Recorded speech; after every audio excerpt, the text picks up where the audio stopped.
बेटी की शादी में महज 4 दिन बाकी थे। माँ बड़ी तेजी के साथ अपनी बेटी के शादी के कार्ड सारे रिश्तेदारों में बांट रही थी। सबसे बोल रही थी कि आप लोगों को मेरी बेटी की शादी में ज़रूर आना है, क्योंकि मेरी इकलौती बेटी है, इतनी मन्नतों की बेटी है।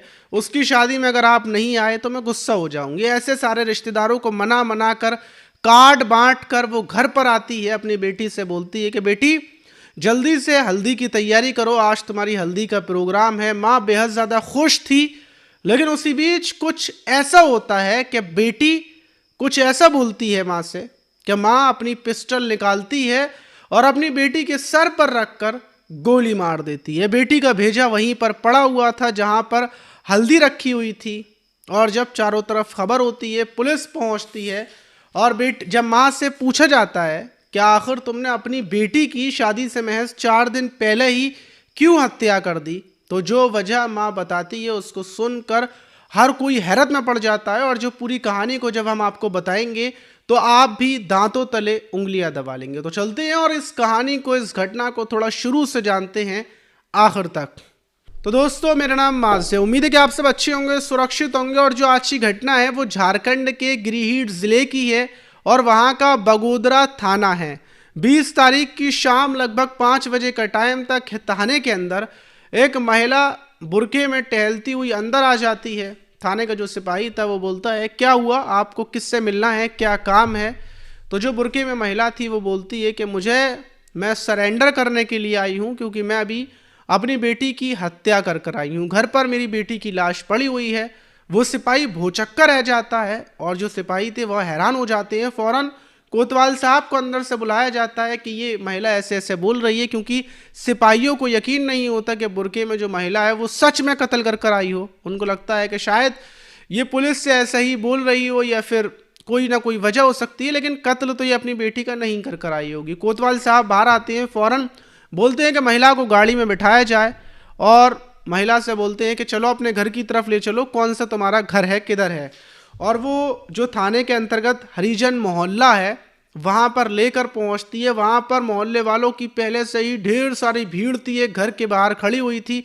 पुलिस पहुँचती है, भीड़ को हटाती है, घर के अंदर जाती है तो बेड पर एक लड़की की लाश पड़ी हुई थी। उसके सर में गोली मारी गई थी और उसका भेजा पूरा एक तरीके का बाहर निकला हुआ था।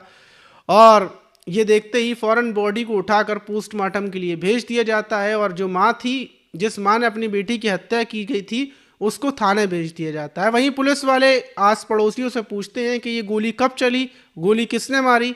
तो पड़ोसी बोलते हैं कि कुछ घंटे पहले ही माँ बेटी का झगड़ा हो रहा था और झगड़ा होने के बाद गोली चलने की आवाज़ आई। हम लोग घर की तरफ दौड़े, घर की तरफ आए तो ये जो माँ है ये घर से बाहर जा रही थी। अंदर जाकर देखा तो इसकी बेटी की गोली मारकर हत्या की थी और गोली माँ ने ही मारी थी।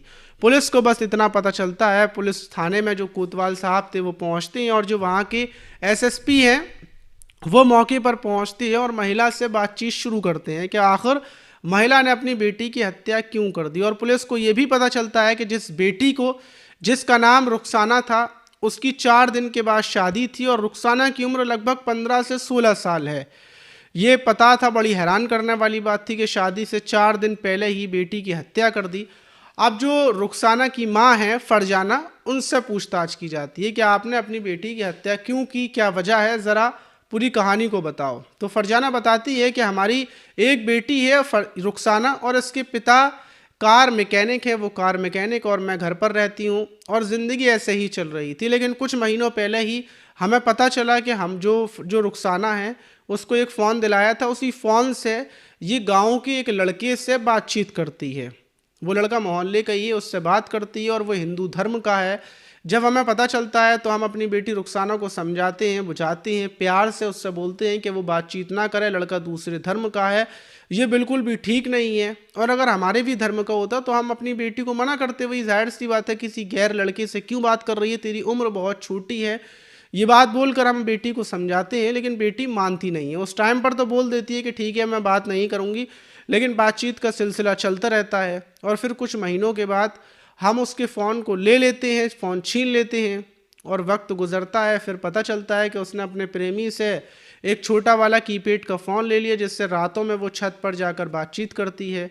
फिर हम उस फ़ोन को भी तोड़ देते हैं और आखिर में हम रुखसाना से बोलते हैं कि देख उस लड़के को छोड़ दे, उससे बातचीत मत कर, लेकिन वो मानती नहीं है। और इसी बीच मैं सोचती हूँ, अपने पति से बातचीत करती हूँ, उनसे बोलती हूँ कि ऐसा करते हैं हम रुखसाना का कहीं पर रिश्ता कर देते हैं और शादी कर देंगे जल्द से जल्द, वरना ये इसके मतलब हालात सही नहीं लग रहे हैं। और इसको देखते हुए हम लगभग थोड़ी ही दूरी पर एक गांव है, वहाँ से इसका रिश्ता कर देते हैं और रिश्ता करने के बाद शादी की डेट फिक्स कर देते हैं। ये बात जब रुखसाना को पता चलती है तो वो आग बबूली हो जाती है और वो चीखने चिल्लाने लगती है, वो लड़ने लगती है कि वो किसी और से शादी नहीं करेगी, वो तो अपने प्रेमी से शादी करेगी जिससे वो बातचीत करती है, और उसके अलावा कहीं और उसकी शादी करने की कोशिश की तो वो भाग जाएगी या फिर ख़ुद को ख़त्म कर देगी, समाप्त कर देगी। अब ये बात सुनकर माँ परेशान हो जाती है और वो जो फरजाना है वो बताती है कि वो अपने भाई के पास जाती है, जो उसका बड़ा भाई है, और वहाँ पर जाकर बताती है कि बेटी मानने को तैयार नहीं है, क्या किया जाए। तो बड़ा भाई बोलता है कि देखो एक ही रास्ता है कि बेटी को ख़त्म करना पड़ेगा, क्योंकि जब बेटी शादी के लिए नहीं मान रही है, वो ये बोल रही है कि अगर बारात दरवाजे पर आएगी तो वो निकाह करने से इनकार कर देगी या फिर भाग जाएगी, मतलब सब कुछ कर लेगी, और कोई भी काम करेगी तो उसमें हम सब की इज़्ज़त पर आँच आएगी, हम सब लोगों की इज़्ज़त मिट्टी में मिल जाएगी। तो इसके लिए हमारे पास एक ही रास्ता है कि अगर बेटी ना माने, शादी वाले दिन नाटक करे, तो उसको ख़त्म कर देना, उसको मार देना।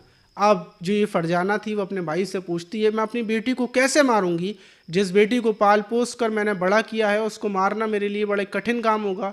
तो बड़ा भाई उसको एक पिस्टल दिखाता है, पिस्टल ऑटोमेटिक थी, और वो बताता है कि बस इसको दबाना है घोड़े को उस बेटी के सर पर रखकर और वो ख़त्म हो जाएगी, या फिर सीने पर रखकर, इन दो जगह के अलावा कहीं और गोली नहीं मारनी, अगर कहीं और मारोगी तो बच सकती है। और वो फरजाना पिस्टल वहाँ से लेकर आ जाती है, अपने घर पर रख देती है और फिर शादी की तैयारियों में लग जाती है। ये शादी की तैयारियां चल रही थी और कार्ड छप चुके थे, सब कुछ हो चुका था, और माँ कार्ड बांट कर जब वापस आती है तो बताती है कि वापस आते ही कि उसकी बेटी उससे लड़ने झगड़ने लगती है और दोनों के बीच हाथापाई होती है। बेटी अपनी माँ के ऊपर हाथ तक उठा देती है और बोलती है कि अब चाहे कुछ हो जाए मैं किसी भी हाल में शादी नहीं करूँगी। और माँ बताती है कि उस टाइम पर उसको एहसास होता है कि अब बेटी सच में शादी नहीं करेगी, अपने हिंदू प्रेमी से ही शादी करेगी। और इसी गुस्से में माँ पिस्टल निकाल कर लाती है, बेटी के सर पर रख देती है। बेटी को लगता है कि मेरी माँ है, भला मेरी माँ मुझे कैसे मार सकती है, ये किसी भी हाल में मुझे नहीं मारेगी। लेकिन बेटी की गलत सोच थी, माँ फौरन घोड़े को दबा देती है और दूसरे ही झटके में बेटी की जान निकल जाती है। और उसके बाद ये खुद सरेंडर करने के लिए आ जाती है। पुलिस फौरन पिस्टल को बरामद करती है जहाँ पर पिस्टल रखी हुई थी, और उसके बाद जो पिस्टल उसके भाई ने दी थी, भाई को गिरफ्तार किया जाता है। भाई ने पिस्टल कहाँ से ली उसको गिरफ्तार किया जाता है। कुल मिलाकर 6 लोगों को गिरफ्तार किया गया। वहीं इस घटना में पिता का ये कहना है कि माँ ने अपनी बेटी को मारकर गलत किया, मेरी पत्नी ने जो कदम उठाया वो बिल्कुल गलत उठाया। बेटी को समझाया जा सकता था क्योंकि वो छोटी थी और 15 साल की थी, उसको मारना बिल्कुल गलत था। आप इस घटना पर क्या बोलना चाहिए कमेंट बॉक्स में ज़रूर बताइएगा। क्या माँ ने अपनी बेटी को मारकर सही किया या गलत किया, ज़रूर बताइए। मिलते हैं किसी और वीडियो में।